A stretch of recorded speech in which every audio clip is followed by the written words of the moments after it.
The 49er offense set to get this drive underway. And they've got a little over 40 seconds to work with if they want to try to put something together.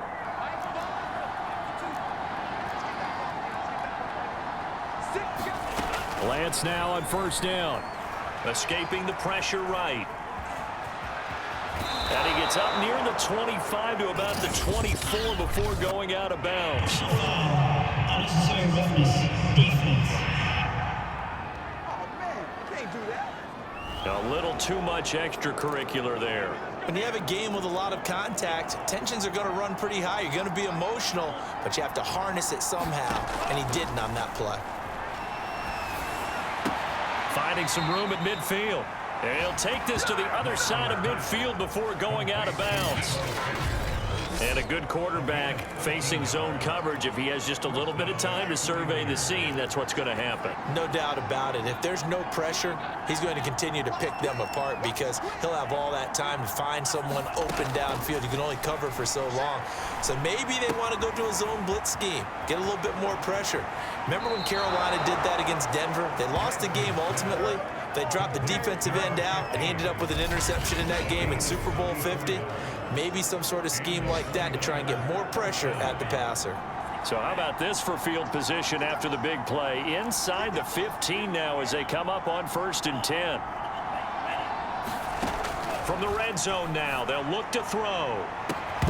Looking end zone, but it's incomplete. That was a touchdown if he could have hung on. Instead, it was a well-timed collision to jar that one free.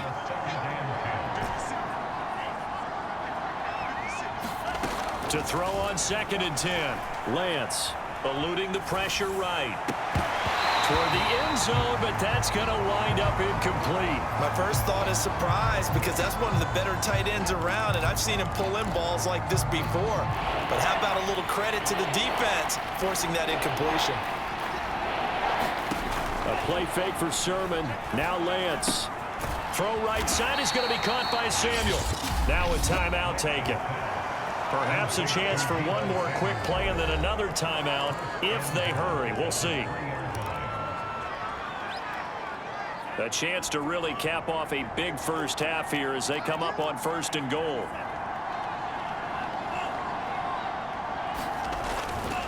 And they'll run with Sermon. And he'll take this into the end zone for a San Francisco touchdown.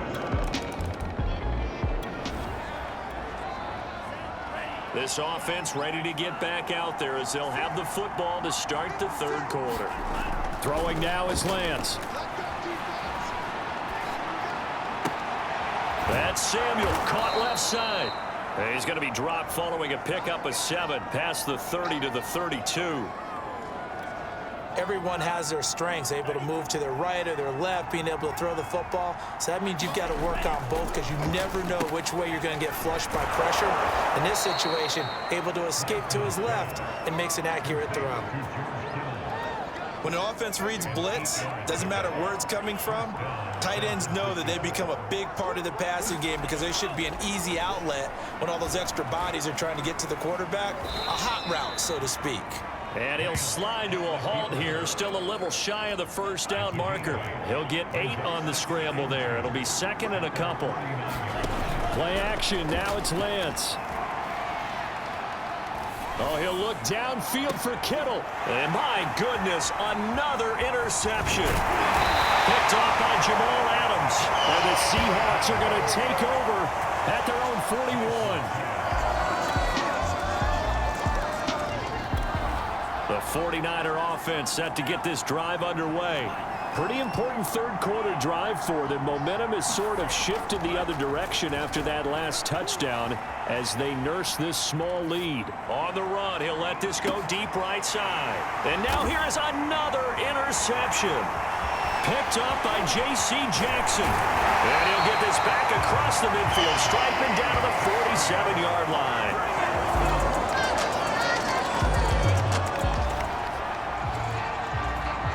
So the football will be at the 25-yard line as this offense gets set to take over. Off of play action, here's Lance. And they get him down, but not before he takes it across the 40-yard line. I'll tell you what, a lot of those mid-range throws have been available because sometimes teams get too concerned about the deep ball and they leave too much space in front of them, and these guys have been taking advantage so far. Flush to his right. He'll dump this off to Sermon, complete. They'll contain him to just 4. 2nd down. Final minute now of the 3rd quarter. Throwing again on 2nd down. Lance flushed out right. And he's just throwing the ball up for grabs now. Fortunately, that one going to fall incomplete. So after the 2nd down incompletion, they'll come up now against a 3rd and 6. Again, it's Lance. Escaping the pressure right. And able to pick up the first across midfield to the 47. With nowhere to throw it, decided to scramble, and a nice job, CD. Got the yardage that he needed. Yeah, and his teammates are certainly going to appreciate that effort, even if his coaches don't, because they would have wanted him to slide and protect himself. But he chose team gain over personal protection. On the run, he'll let this go deep right side. And a flag comes in as that one falls incomplete. Well, let's see who this is on. Offense.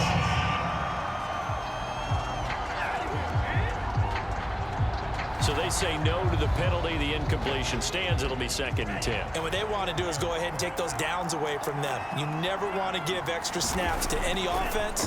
That's how you get hurt. Eluding the pressure right. And he is going to be taken down. And that should be the final play of this 3rd quarter. Takk McKinley made his way into the backfield. We are off to the 4th quarter here on this special Christmas Day broadcast. You are watching the NFL on EA Sports. Oh, there's that man again. It's complete.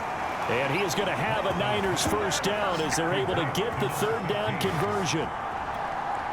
Tell you what, he's been able to put the ball in some tight spots all game long. That throw, no different. Yeah, a lot of people would call it a gutsy type of a throw. I think he looks at it as, I can do it, so it's not that big of a... And my goodness, another interception. Picked off around the 37. And the return stops just a little bit shy of midfield.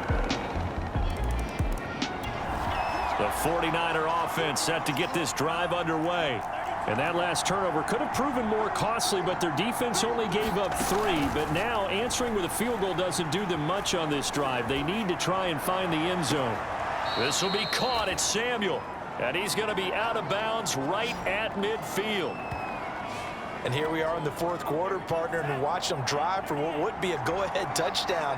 And you and I both know this is where you need a quarterback who can keep his cool back there.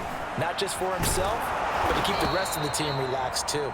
And they'll get him down as he's inside the 40. And with that last play, he's now up over that 300-yard mark. And in today's NFL, it almost feels routine. And I hate that when you're talking about a 300-yard passing game. To me, 300 yards still signifies excellence, and he's achieved that in this performance. And he'll slide to a halt here, still a little shy of the 1st down marker. He'll wind up getting 9 after tucking it and running, so it'll leave him with 2nd and a yard. Flush to his right. And down to the 20 he'll go before heading out of bounds. Late in the game, defense trying to avoid a big play. He's able to work out of the passing game, turn it into a run, pick up the first, and stop the clock as well. And you know in this situation, everything is sped up. The intensity, the thinking, everyone's movement. But for a quarterback, he has to continue to be what we call a flatliner. Level in everything he does and read the clock, feel it in the pocket, and go at the appropriate time. Flushed out right.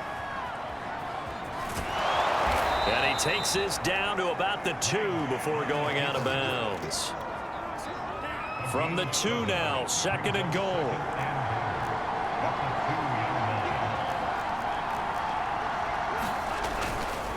Sermon. And across the chalk into the end zone. It's a 49er touchdown.